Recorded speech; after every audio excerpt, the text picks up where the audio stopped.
Apa yang kalian pikirkan ketika saya menyebut kata Jepang? Apakah kalian berpikir tentang animenya? Atau cewek-cewek cantik lainnya? Eits, kali ini kita gak bakal bahas itu semua. Kali ini kita bakal membahas tentang penjajahan Jepang di Indonesia, khususnya dampak kependudukan Jepang di Indonesia. Kenalin, nama saya Ahmad Miftahudin dari kelas 11 Desain Komunikasi Visual. Adanya video ini karena saya ditugaskan untuk menjelaskan secara singkat dampak kependudukan Jepang di Indonesia. Tanpa berlama-lama lagi, mari kita langsung ke pembahasannya. Dampak pendudukan Jepang di bidang sosial. Jadi guys, Jepang kan mengaku sebagai saudara tua bangsa Indonesia karena sama-sama dari Asia. Mereka juga ingin mengusir para penjajah Belanda. Nah, saat itu Jepang mulai menghapus pengaruh Barat. Salah satunya adalah dengan mengubah stratifikasi sosial atau yang dimaksud dengan kelas sosial. Stratifikasi sosial yang berlaku pada saat itu adalah Jepang menempati posisi tertinggi, kemudian disusul oleh bangsa Indonesia, selanjutnya golongan Timur Asia, serta terakhir orang-orang Belanda dan Eropa. Terlihat ya guys, kedudukan bangsa Indonesia berada di atas Belanda dan Eropa.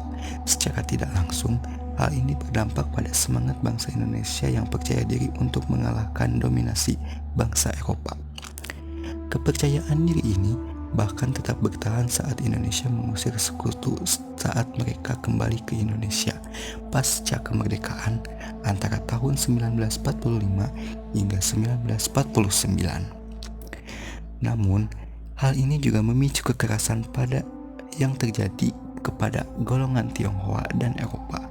Puncaknya, Jepang menangkap orang-orang Eropa dan memindahkannya ke kamp-kamp pekerja. Selain perubahan stratifikasi sosial, dampak sosial lainnya yang dialami oleh bangsa Indonesia antara lain adalah adanya Jugun Ianfu. Jugun Ianfu adalah sebutan untuk perempuan yang menghibur tentara Jepang. Para Jugun Ianfu ini kebanyakan dipaksa, bahkan diculik untuk dijadikan wanita penghibur. Tentu saja, hal ini berakibat pada terguncangnya mental para wanita tersebut hingga terjangkitnya penyakit fisik. Tidak sampai itu saja, di masa pendudukan Jepang, rakyat Indonesia dipaksa bekerja dengan beban yang sangat berat. Para pekerja itu biasa disebut dengan romusa atau prajurit pekerja. Saking menyedihkannya, para romusa banyak yang meninggal karena pekerjaannya yang terlalu berat dan kekurangan makanan. Dampak pendudukan Jepang di bidang ekonomi. Perlu kamu ketahui, sejak lama bala tentara Jepang memang sudah mengincar Indonesia. Ada dua faktor yang membuat Jepang tertarik dengan Indonesia. Yang pertama, karena melimpahnya sumber daya alam, dan yang kedua, karena sumber daya manusianya. Nah, pada saat Jepang menduduki Indonesia, corak perekonomian Indonesia adalah ekonomi perang. Ciri-ciri ekonomi bercorak perang itu ketika adanya pengaturan, pembatasan, dan penguasaan faktor-faktor produksi oleh pemerintah militer. Seluruh kegiatan ekonomi dan pembangunan kemudian diambil alih oleh pemerintah kependudukan Jepang dengan mengeluarkan Undang-Undang Nomor 22 Tahun 1942. Pemerintah pendudukan Jepang menyatakan bahwa pemerintah militer atau yang disebut Gunseikan langsung mengawasi perkebunan, sedangkan perkebunan-perkebunan yang tidak ada kaitannya dengan perang ditutup. Namun sebaliknya, untuk perkebunan gula, jarak, karet, dan teh terus diberdayakan untuk perang. Hal itu dikarenakan komoditas ini sangat mendukung Jepang dalam menyiapkan akomodasi dalam perang.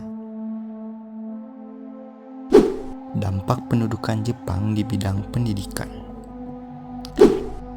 Sistem pendidikan sewaktu penjajahan Jepang sedikit berbeda dengan yang kita rasakan saat ini. Dahulu itu, pendidikannya bercirikan militerisme. Wah, kayak gimana tuh? Jadi, Setiap pagi seluruh siswa diwajibkan untuk menyanyikan lagu kebangsaan Jepang, yaitu lagu Kimigayo. Seperti ini.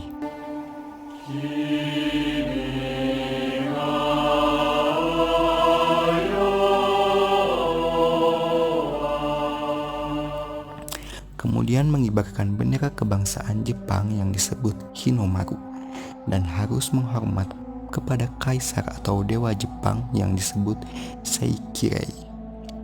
Selain harus melakukan rutinitas upacara seperti itu, siswa-siswi pada zaman penjajahan Jepang juga harus melakukan daitoa atau sumpah setia pada cita-cita Asia Raya dan wajib melakukan senam Jepang yang disebut taiso. Kemudian mereka harus melakukan latihan fisik kemiliteran. Dampak pendudukan Jepang di bidang pemerintahan.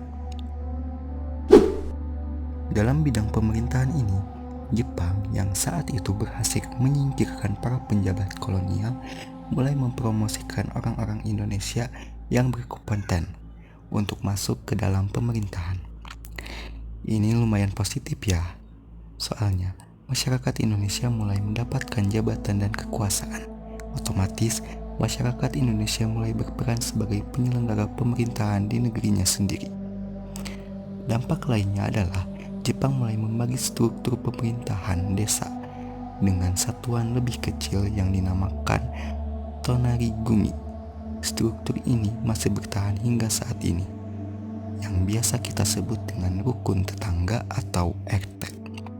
Di samping itu, Jepang juga membentuk Dokuritsu Junbi Sokai atau Badan Penyidik Usaha-Usaha Persiapan Kemerdekaan Indonesia atau yang disingkat dengan BPUPKI, dan Dokuritsu Jumbinkai atau Panitia Persiapan Kemerdekaan Indonesia atau yang disingkat dengan PPKI, yang digunakan bangsa Indonesia sebagai wadah dalam mempersiapkan kemerdekaan dan pembentukan pemerintahan awal.